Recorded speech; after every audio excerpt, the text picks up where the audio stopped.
Hello friends, अस्सलाम वालेकुम। सबसे पहले तमाम दोस्तों को माइक्रोसॉफ्ट एक्सेल एडवांस कोर्स में खुश आमदीद। जैसे कि आप तमाम दोस्तों को मालूम है कि आज हमारी माइक्रोसॉफ्ट एक्सेल एडवांस कोर्स की क्लास नंबर 48 है। और फ्रेंड्स, हमारा आज का टॉपिक है how to use format as table option in MS Excel. के आपने एमएस एक्सेल के अंदर टेबल फॉर्मेट्स के ऑप्शन को किस तरीके से इस्तेमाल करना है। तो फ्रेंड्स, क्लास को स्टार्ट लेने से पहले अभी तक जिन लोगों ने मेरा यूट्यूब पे channel sir Arsalan PC tips को सब्सक्राइब नहीं किया तो वो काइंडली मेरे चैनल को सब्सक्राइब करते हैं ताकि मेरी हर नई आने वाली वीडियो आप लोगों को बआसानी तौर पर मिल सके। तो फ्रेंड्स, चलिए अब हम चलते हैं अपनी क्लास नंबर 48 की तरफ। और हमारा आज का टॉपिक है कि हमने अपने डाटा के ऊपर टेबल फॉर्मेट के ऑप्शन को किस तरीके से इस्तेमाल करना है। तो फ्रेंड्स, सबसे पहली बात, आपका डाटा किसी भी तरीके का हो, चाहे वो प्रोडक्ट्स पे हो, चाहे वो सैलरी शीट हो, चाहे वो मार्कशीट हो, XYZ, आपका कोई भी डाटा हो, आप उसको बासानी तौर पर टेबल की शेप में कन्वर्ट कर सकते हैं। फॉर एग्जांपल, आप देख सकते हैं मैंने सबसे पहले अपने पास सीरियल नंबर लिया हुआ है, उसके बाद मैंने एम्प्लॉय आईडी, उसके बाद मैंने नेम, उसके बाद मैंने लोकेशन, उसके बाद मैंने सैलरी, उसके बाद मैंने फ़ोन नंबर, उसके बाद मैंने ईमेल। एक छोटा सा मैंने लेआउट क्रिएट किया है। मैं चाहता हूं कि जो मेरा डाटा है ये टेबल की फॉर्म में कन्वर्ट हो जाए। तो इसके लिए मुझे क्या करना होगा, सबसे पहले मैं अपने जो डाटा है इसमें किसी भी सेल के अंदर माउस की क्लिक कर दूंगा। मतलब कहीं पे भी मैं अपने क्लिक रखकर आप देखेंगे कि होम का टैब होगा। होम के टैब में जैसे ही आप आएंगे तो आपके सामने एक ऑप्शन आ रहा है फॉर्मेट एज टेबल। आप इसके ऊपर क्लिक करेंगे तो वो आपको काफ़ी सारे डिज़ाइंस दे देगा। वो आपको कहेगा कि आपको इसमें से जो भी डिज़ाइन चूज़ करना है आप उस पर क्लिक करेंगे तो वो डिज़ाइन जो है वो आपके टेबल पर बआसानी तौर पर अप्लाई हो जाएगा। फॉर एग्जांपल, मैं चाहता हूँ कि ये ऑरेंज वाला डिज़ाइन जो है, ऑरेंज टेबल स्टाइल मीडियम 3 वाला जो डिज़ाइन है, ये मेरे जो टेबल पे अप्लाई हो जाए। जैसे ही मैं इस पर क्लिक करूंगा तो आप देखेंगे कि वो आपको रेंज बता देगा, ऑटोमेटिक वो आपके टेबल की रेंज को पिकअप कर लेगा। ये देखें, पूरा ऑटोमेटिक उसने आपके टेबल की रेंज को कंप्लीट कर लिया। ठीक है। अच्छा, अब इसके अंदर आप एक ऑप्शन देखें, यहाँ पे लिखा हुआ आ रहा है माई टेबल एज हेडर। अब ये क्या ऑप्शन है, अगर आप इस पे चेक लगाएंगे तो अगर आपने अपने टेबल्स की हेडिंग डाली है, जैसे serial number, employee ID, name, location, salary, phone number और ईमेल, अगर आपके जो डाटा है अगर आपने उस पर हेडिंग्स दी हैं तो ये आपका हेडर बन जाएगा। अगर आपने अपने डाटा की हेडिंग्स नहीं दी होंगी तो वहां पर column 1, column 2, column 3, column 4 show करेगा। आप बाद में वहां पर अपना नाम बआसानी तौर पर डाल सकते हैं। तो अब आपके सामने फ्रेंड्स मैं इसको ओके करता हूं तो आप देखेंगे जैसे ही मैंने ओके किया तो जो आपका डाटा है आप उसको देखें वो आपके टेबल की फॉर्म के अंदर कन्वर्ट हो चुका है। तो फ्रेंड्स, सबसे पहले जब आपने एक डिज़ाइन को लगा लिया, अब मैं चाहता हूं कि मैं थोड़ा सा डिज़ाइन को चेंज करूं, या जो टेबल मैंने लगाया, जो डिज़ाइन मैंने अपने टेबल का लगाया, फॉर्मेट जो मैंने यूज़ किया, ये मुझे पसंद नहीं आ रहा, मैं इसको मज़ीद बेहतर बनाना चाहता हूं। तो मुझे उसके लिए क्या करना होगा, मैं दोबारा से अपने टेबल पे कहीं पे भी क्लिक करूंगा और same format as a table के ऑप्शन पे क्लिक करूंगा तो अगेन मेरे पास काफ़ी सारे डिज़ाइन आ जाएंगे। आप देख सकते हैं कि मैं इसमें से कोई भी डिज़ाइन जो है वो बआसानी तौर पर ले सकता हूँ। देखते हैं, मैं सिर्फ माउस की क्लिक जो है वो मूव करता जा रहा हूँ तो मेरा जो टेबल का डिज़ाइन है वो बआसानी तौर पर चेंज होता जा रहा है। तो फॉर एग्जाम्पल, जैसे कि मुझे ये वाला डिज़ाइन पसंद आ रहा है तो मैं ये रख सकता हूँ। नीचे से आप चेक करें, काफ़ी सारे डिज़ाइंस हैं जिसको मैं इस्तेमाल करते हुए अपने डाटा को अच्छा बना सकता हूँ। तो अब फॉर एग्जाम्पल मैंने यहाँ से मैं ये डिज़ाइन ले लेता हूँ ग्रीन वाला। जैसे ही मैंने इस पर ग्रीन पर क्लिक किया तो आप देख सकते हैं कि आपका जो डिज़ाइन है, टेबल का जो फॉर्मेट है वो आपके डाटा पे आ चुका है। अब फ्रेंड्स, सबसे मज़े की बात ये, अब मैं कोई भी यहाँ पर नया काम करूँगा। फॉर एग्जांपल, मुझे एंट्री नंबर 10 करनी है। अब मैं जैसे ही एंट्री नंबर 10 करूँगा तो आप देखेंगे कि आपका जो डाटा है वो ऑटोमेटिक आपका अप्लाई होता जाएगा। अब देखिए, इसका टेबल का फॉर्मेट क्या था, नंबर 1 लाइन जो थी वो ग्रीन थी, नंबर 2 लाइन जो थी वो वाइट, ठीक है, नंबर 3 लाइन ग्रीन। इसी तरीके से देखें, नंबर 9 लाइन जो है वो ग्रीन है, नंबर 10 लाइन जो है वो वाइट है। अब मैं जैसे यहाँ पे 11 ऐड करूंगा तो वो ग्रीन हो जाएगी। ये देखें, ऑटोमेटिक। मैं यहाँ पर करता हूँ 12 तो वो होगी वाइट। 13 जैसी लाइन पे मैं काम करूंगा तो वो ग्रीन। इसी तरीके से नंबर 14 पे मैं क्या करूंगा, वाइट। 15 जैसे लिखूंगा तो वो उस लाइन में मैंने डाटा एंट्री किया कुछ भी तो वो लाइन ऑटोमेटिक मेरे पास ग्रीन हो गई।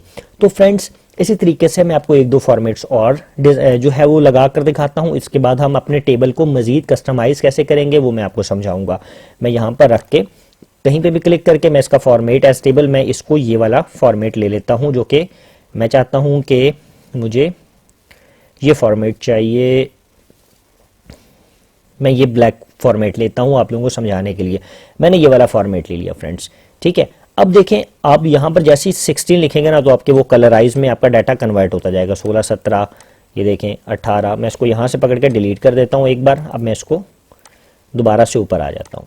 तो फ्रेंड्स देखें, सबसे पहली चीज़ तो ये थी, ठीक है। अब मैं आता हूँ कोई ऐसा लेआउट इस्तेमाल करता हूँ जो कि थोड़ा सा डिम हो। फॉर एग्जाम्पल मैंने ये वाला लेआउट आपके सामने ले लिया, ठीक है। ये वाला लेआउट मैंने इसको इस्तेमाल कर लेता हूँ। अब फ्रेंड्स एक तो जो कस्टम डिज़ाइन थे ये ऑटोमेटिक आ रहे थे। अब इस डिज़ाइन के अंदर आप मजीद अमेंडमेंट कैसे करेंगे, उसके लिए आपको अपने डाटा पे कहीं पे भी क्लिक करना होगा और साथ आप ऊपर चेक करेंगे डिज़ाइन का ऑप्शन होगा, ठीक है। आप अपने डिज़ाइन के ऑप्शन पे क्लिक करेंगे तो जैसे ही आप डिज़ाइन के ऑप्शन पे क्लिक करेंगे तो इसके अंदर एक जगह पर आ रहा है टेबल स्टाइल ऑप्शन, ठीक है। इसमें ये 6 ऑप्शंस आपके पास मौजूद होते हैं, 6, ठीक है। सबसे पहले ऑप्शन में आप चेक करें 1, 2, 3, ये जो आपके सामने फिल्टर का ऑप्शन आ रहा है। अगर आप चाहते हैं कि ये फिल्टर का ऑप्शन हट जाए, ठीक है, क्योंकि हमें फिल्टर का ऑप्शन नहीं चाहिए, तो आप यहाँ फिल्टर से चेक हटा देंगे।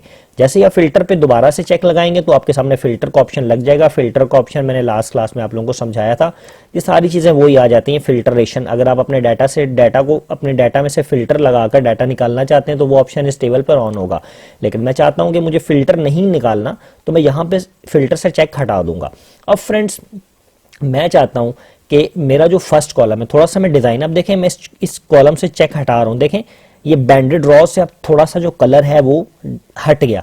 मैं इस पर दोबारा से क्लिक करूंगा तो आप देखें नीचे डिज़ाइंस आ चुका है। मैं इस पर इससे चेक हटाकर यहाँ पर मैं चाहता हूँ कि रॉज में जो तेज़ वाला कलर है, ये जो तेज वाला कलर आ रहा है थोड़ा सा इस टेबल के अंदर, ये रॉ से हट जाए, कॉलम पे आ जाए, यानी कि ये लंबाई में आ जाए। तो मैं इससे चेक हटाऊंगा तो वो रॉ से हट गया और ये देखें कॉलम्स के अंदर वो जो मेरा कलर है वो आ चुका है, ठीक है। मैं अगर रॉज एंड कॉलम दोनों पे देना चाहता हूँ तो आप देखें वो दोनों पे आ चुका है, ठीक है। अब मैं क्या चाहता हूँ, मैंने दोनों से हटा दिया। मैं चाहता हूँ सिर्फ लास्ट कॉलम जो है वो मेरा वो इस तरीके से हाईलाइट हो जाए, तो वो लास्ट कॉलम मेरा हाईलाइट हो चुका है इस तरीके से। अगर मैं चाहता हूँ मेरा फर्स्ट कॉलम हो सिर्फ, ये देखें, तो मैं मेरा जो फर्स्ट कॉलम है वो आसानी तौर पर हाईलाइट हो चुका है। इस तरीके से मैं अपने फर्स्ट कॉलम को भी तैयार कर सकता हूँ, ठीक है। अब इसी तरीके से मैं चाहता हूँ, फॉर एग्जांपल मैं यहाँ पे तो अब डिज़ाइन जो है वो लेआउट चेंज करके दिखाता हूँ। जो चीज़ें मैंने अप्लाई की हुई थी आप देखेंगे इस डिज़ाइन के ज़रिए से जो मैंने अप्लाई की वो ऑटोमेटिक मेरे डिज़ाइन के ऊपर अप्लाई हो चुकी हैं। ये देखें, मैं अब यहाँ से कोई भी डिज़ाइन लूँगा तो वो ऑटोमेटिक मेरा जो फॉर्मेट जो मैंने ऊपर से तैयार किया हुआ है वो यहाँ पे कन्वर्ट होना शुरू हो जाएगा। अब फर्स्ट एंड लास्ट कॉलम पे अपने जो डिज़ाइन है वो लाना चाहता हूँ तो वो इस तरीके से आ जाएगा। ये देखें, अब मैं यहाँ पर कोई भी डिज़ाइन चूज़ करूँगा तो वो मेरा फर्स्ट एंड लास्ट कॉलम पर मेरा जो डिज़ाइन है वो ऑटोमेटिक अप्लाई होना शुरू हो जाएगा। ये देखें, ये मैंने इसको अप्लाई कर लिया, ठीक है। अच्छा, अब फ्रेंड्स मैं दोबारा से डिज़ाइन के ऑप्शंस में आता हूँ। फॉर एग्जांपल मैं चाहता हूँ कि जो ये जो मेरी डाउन लाइन है, अगर कोई ऐसा डाटा चल रहा है जिसमें अमाउंट चलती आ रही है, फॉर एग्जांपल इसकी सैलरी 25,000 है, 20,000 है, 18,000 है, 17,000, कोई ऐसा डाटा है और मैं चाहता हूं कि वो ऑटोमेटिक उसका सम यहाँ पे निकला है, तो मुझे उसके लिए क्या करना होगा, मैं जस्ट दोबारा से अपने डिज़ाइन वाले में अपने जो टेबल है उसमें कहीं पे भी क्लिक करूंगा, डिज़ाइन के ऑप्शन में जाऊंगा और यहाँ पर एक जगह पर लिखा हुआ है टोटल रॉ, मैं इस पर क्लिक करूंगा तो आप देखेंगे जो टोटल का ऑप्शन है वो नीचे आ चुका है। अब ये देखिए, सबसे पहले इसने टोटल किया 9 से क्या मुराद है, इसने 1 2 3 4 5 6 7 8 9 रिजल्ट इसने काउंट कर लिए कि ये 9 रिजल्ट्स हैं, ठीक है।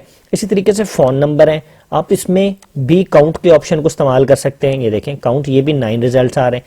अच्छा, सैलरी, जब आप सैलरी पे आते हैं तो मर्जी है आप इसकी काउंट निकाल लें। जब भी आपने नंबर्स टोटल का ऑप्शन इस्तेमाल करेंगे तो आप एवरेज निकाल सकते हैं, काउंट निकाल सकते हैं, मैक्सिमम, मिनिमम, सम। आप टोटल सैलरी निकालना चाहते हैं तो ये देखें जितना भी अमाउंट आपने लिखा था वो टोटल होकर ऑटोमेटिक आपके टेबल के डाउन में आ चुका है कि ये आपका अमाउंट है। ये लाजमी नहीं है कि तमाम रॉज पे ये जो पूरे ऑप्शन के अंदर इस्तेमाल हो, नहीं, ये कुछ नंबर्स पे आप इस्तेमाल कर सकते हैं जहाँ पे ये करामत हो। जैसे कि नंबर्स थे, सैलरी आ रही तो टोटल सैलरी कितनी बन गई है, इस तरीके के नंबर्स पे आप इस्तेमाल कर सकते हैं। फॉर एग्जांपल आप यहाँ पे टोटल कितनी आईडीज आ रही है, 9 है। आप यहाँ पे मालूम करना चाहते हैं कि आईडीज कितनी है, तो आप यहाँ पर क्लिक करके काउंट के ऑप्शन को इस्तेमाल कर सकते हैं, तो वो आपको टोटल 9 आईडीज बता देगा। तो फ्रेंड्स इस तरीके से आप बासानी तौर पर अपने टेबल्स को इस्तेमाल कर सकते हैं। अब फ्रेंड्स मैं चाहता हूं कि ये वाला जो ऑप्शन है मुझे टोटल वाला ये मुझे नहीं चाहिए, तो मुझे इसके लिए क्या करना है, दोबारा से कहीं पे भी अपने टेबल में जो है क्लिक करना है। डिज़ाइन के ऑप्शन में जाने के साथ ही यहाँ टोटल रॉज को मैं हटा दूंगा। टोटल रॉ पे से मैं चेक हटाऊंगा तो आप देखेंगे ऑटोमेटिक वहां से वो हट जाएगा। मैं यहाँ से कोई और डिज़ाइन दे देता हूँ। अच्छा, अब फ्रेंड्स मैं आपके सामने एक चीज़ और करना चाहता हूँ। आप देखें कि मेरे पास टोटल 1 से लेकर 9 स्टूडेंट हैं, ठीक है। मैं यहाँ पर एक 10वां स्टूडेंट भी मैं 8 9 मैं यहाँ पर टोटल 11 स्टूडेंट्स तक ले जाता हूँ, ठीक है। अच्छा, अब ये तो दो चीज़ें, मैं यहाँ पर डुप्लीकेट डेटा डालूंगा। फॉर एग्जांपल आप देख सकते हैं सबसे पहले मेरे पास अनाया शेख है, मैंने सेम डाटा इसका उठाया, यहाँ से कंट्रोल सी से कॉपी किया और यहाँ पर लाकर मैंने इसको पेस्ट कर दिया। और इसी तरीके से मैंने एक सना बट, मैंने इन दोनों को उठाकर कंट्रोल सी, हो सकता है कि मेरा जो डाटाबेस है उसमें मेरी डबल एंट्री हो जाए। अब मैं उसको डबल एंट्री को डिलीट कैसे करूंगा, ठीक है। मैं उस डिलीट, जो मेरे से डबल एंट्री हो चुकी है, मुझे नहीं मालूम, मेरा डाटाबेस 2000 3000 लफ्ज़ों का मेरा डाटाबेस है और मैं चाहता हूं कि उसमें से मेरा वो डाटा निकल आए, मेरा यूनिक डेटा सिर्फ रह जाए। तो मुझे उसके लिए क्या करना होगा, आप दोबारा से देखें, कहीं पे भी आप क्लिक करेंगे, डिज़ाइन के ऑप्शन में आप आएंगे। डिज़ाइन के ऑप्शन में आने के साथ एक ऑप्शन है, आप यहाँ पर चेक करेंगे रिमूव डुप्लीकेट्स। रिमूव डुप्लीकेट्स पे जैसे ही आप क्लिक करेंगे तो आपको वो काफ़ी सारे ऑप्शंस देगा जिस पर आपका डाटाबेस बना हुआ है। ये देखें, उसने वो सारी आपकी जो स्टार्टिंग डाटा है, डाटा पॉइंट्स उसने फैच कर लिए, जैसे serial number, employee name, location, salary, phone number and email. अच्छा, अब देखें इनका जो सीरियल नंबर है वो अलहदा है, यानी कि इसका सीरियल नंबर 10 और 11 है, तो ये फाइंड नहीं करेगा, ठीक है। हम यहाँ से सीरियल नंबर को हटा देंगे, हम कहेंगे कि सीरियल नंबर छोड़ के अगर कोई डाटा पूरी लाइन मैच हो रही है तो वो हमें बता दे। मैं कहता हूँ ठीक है। अब जैसे मैंने से सीरियल नंबर हटाऊंगा और ओके करूंगा तो वो बता रहा है जी 2 डुप्लीकेट वैल्यूज थी जिनको मैंने डिलीट कर दिया है। अब मेरे पास 9 जो वैल्यूज थी वो यूनिक हैं। जैसे ही मैं इसको ओके करूंगा तो आप देखेंगे नीचे वाली वैल्यू नंबर 9 और वैल्यू नंबर 10 जो है वो उसने डिलीट कर दी। मैं आपको एक बार दोबारा करके दिखाता हूँ। फॉर एग्जाम्पल मैं यहाँ पे लिखता हूँ 1 2 3 4, ये 9 है, मैं यहाँ पर आकर 11 12 13, ये 3 स्टूडेंट हैं, मैं इनके डुप्लीकेट निकालता हूँ। फॉर एग्जाम्पल ये कजू लोहाना से लेकर रिदा कासिम बैग तक मैंने का डाटा कॉपी करके मैंने यहीं पर पेस्ट कर दिया। फॉर एग्जाम्पल ये एंट्री मैंने डबल कर दी, ठीक है, या मेरे से डबल हो गई। तो अब मुझे नहीं मालूम, कल को मैं आगे चला जाता हूं तो मैं अपने डाटा फिल्ट्रेशन से चेक करूंगा, अपने ऑप्शन से, डिजाइन के ऑप्शन में जाके रिमूव जो वाला ऑप्शन है मैं वहां से चेक करूंगा कि कहीं मेरी कोई एंट्री अगर डुप्लीकेट है तो वो रिमूव हो जाए। मैं डुप्लीकेट एंट्री को रिमूव करना चाहता हूं तो उसके लिए माउस कहीं पे भी रखूंगा, उसके बाद डिजाइन के ऑप्शन में आऊंगा, रिमूव डुप्लीकेट्स पर क्लिक करूंगा। अच्छा, अब मैं कह रहा हूं कि सीरियल नंबर को छोड़ के बाकी सारी चीजों में अगर कोई रॉ डुप्लीकेट है, ठीक है, तो वो मुझे फाइंड कर दो। जैसे ही मैं इसको ओके करूंगा तो आप देखेंगे वो कह रहा है कि 3 duplicates value found and remove 9 unique value remain. अब वो देखें उसने आपके पास सिर्फ 9 वैल्यू रहने दी, बाकी जो आपकी वैल्यूज थी वो डिलीट कर दी। अब वो वैल्यूज कहीं पे भी हो चार्ट में, नंबर उसका कोई भी हो, वो उसको डिलीट कर देगा विद इन 1 सेकेंड। तो फ्रेंड्स, आज की जो क्लास है उसके अंदर हम लोगों ने सीखा कि हमने अपने डाटा के ऊपर टेबल के ऑप्शन को किस तरीके से इस्तेमाल करना है, फिर हमने अपने टेबल को डिजाइन किस तरीके से करना है और उसके फॉर्मेट्स को हमने किस तरीके से बासानी तौर पर चेंज करना है, और अपने डाटा के अंदर से डुप्लीकेट वैल्यूज को अगर हमसे हो गई हों तो उसको हमने किस तरीके से डिलीट करना है। तो फ्रेंड्स, मैं उम्मीद करता हूं कि आप तमाम दोस्तों को मेरी आज की क्लास समझ आई होगी। अब हम इंशाअल्लाह ताला अपनी नेक्स्ट क्लास में हाजिर होंगे। आज के लिए मुझे इजाज़त दें। अल्लाह हाफिज़।